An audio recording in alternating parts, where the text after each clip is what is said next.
Non, non, c'est pas une blague, c'est bien la miniature. Allez, on s'énerve pas et puis on va voir la vidéo tout de suite. Bienvenue sur Stats et Société, la chaîne qui vous parle de stats et de sujets de société.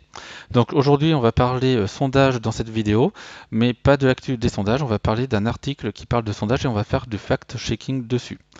Allez, c'est parti et voici l'article en question. Donc c'est un article publié sur le journal Le Monde. Il y a une partie qui est gratuite et une partie qui est payante dans cet article et ce qui va nous intéresser, c'est ce paragraphe-là. Ce paragraphe contient deux informations qui est un petit peu les deux hypothèses de base du reste de l'article, si j'ai bien compris. Et ces deux affirmations disent d'une part que François Hollande, à plusieurs mois des échéances, n'était pas donné vainqueur, donc personne n'aurait raisonnablement, à plusieurs mois des échéances électorales, pu prévoir la victoire de François Hollande. Première affirmation. Seconde affirmation, bon, il y en a deux, mais on va considérer que c'est une seule puisque ça revient au même finalement. L'effondrement des partis traditionnels ou encore l'éruption du candidat Emmanuel Macron, pour lequel aucun sondage n'avait prédit la réussite. Et c'est ce que nous allons vérifier parce que ce sont des affirmations qui sont facilement vérifiables. Alors c'est parti pour la première affirmation. Donc au niveau de François Hollande, on voit qu'en janvier, donc avant les élections, donc janvier 2012, il était largement favori pour le second tour. Et si on remonte pour le premier tour, il était aussi donné dès janvier, même avant janvier, hein, largement favori pour le premier tour. Donc la victoire de François Hollande était largement anticipée. Certains diront qu'à un moment donné, c'était Dominique Strauss-Kahn qui était donné favori, c'est vrai. Il était donné favori, mais ça c'était avant son arrestation pour l'affaire du Sofitel.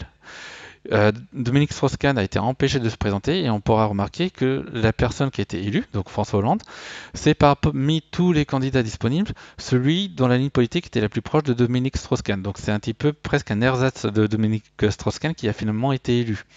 Donc on peut dire que même avant l'arrestation, si on parle de ligne politique, c'est effectivement la ligne politique présentée pour gagner la présidentielle qui est effectivement arrivée au pouvoir. Désolé pour la petite bafouille. Maintenant, on va parler de la seconde affirmation, donc celle concernant Emmanuel Macron. Donc là, on voit pour le premier tour les sondages de janvier et là les sondages de février. Donc il était donné donc favori pour être au second tour dès le mois de février, donc suite à l'affaire de Canard enchaîné. En réalité, sa dynamique était déjà bonne avant l'affaire de Canard enchaîné. Les courbes de François Fillon et d'Emmanuel Macron étaient dans une trajectoire de croisement. Mais ça, c'est une autre histoire, c'est une hypothèse éventuellement à plus à fouiller. Mais en tout cas, dès le mois de février et surtout le mois de mars, Emmanuel Macron était déjà pressenti pour être au second tour. Est-ce qu'il était aussi pressenti pour être élu? Nous allons voir ça tout de suite. Donc il suffit de scroller pour aller dans la partie parlant du second tour. Et effectivement, euh, il était pressenti donc largement déjà en février comme un vainqueur potentiel et probable et ultra probable de l'élection présidentielle. Donc voilà, donc nous avons fait le tour. Pour aller un peu plus loin, mine de rien, comme pour François Hollande, donc qui entre guillemets a remplacé Dominique Strauss-Kahn et en partageant une ligne politique très proche, on pourra remarquer que pour l'élection de 2017, c'était Alain Juppé qui était pressenti donc un an à l'avance jusqu'à la primaire pour être élu. Il n'a pas réussi à remporter la primaire des Républicains, mais on remarquera que la personne qui a été élue, donc Emmanuel Macron, semble plus proche de la ligne politique d'Alain Juppé que François Fillon, qui avait été désigné par le Parti républicain, qui semble beaucoup plus à droite, notamment sur certains points du programme économique, sur la réduction par exemple du nombre de fonctionnaires, ils étaient plutôt alignés, donc ça c'est un exemple parmi d'autres. Et quelque part, on peut dire aussi que pour 2017, même si Alain Juppé n'a pas pu se présenter, la personne qui a finalement été élue était parmi les candidats la personne la plus proche de la ligne politique d'Alain Juppé. Donc comme pour 2012, Hollande par rapport à Strauss-Kahn. Alors effectivement, on peut parler de l'affaire de Pénélope Fillon et du canard enchaîné. Ça a effectivement mis les choses. Alors mon opinion, c'est que ça a plutôt accéléré les choses plutôt que ça ne les a complètement bousculées, puisque les dynamiques de courbe de aussi bien de Emmanuel Macron que de François Fillon étaient partis pour se croiser tôt ou tard, tout simplement. Donc voilà.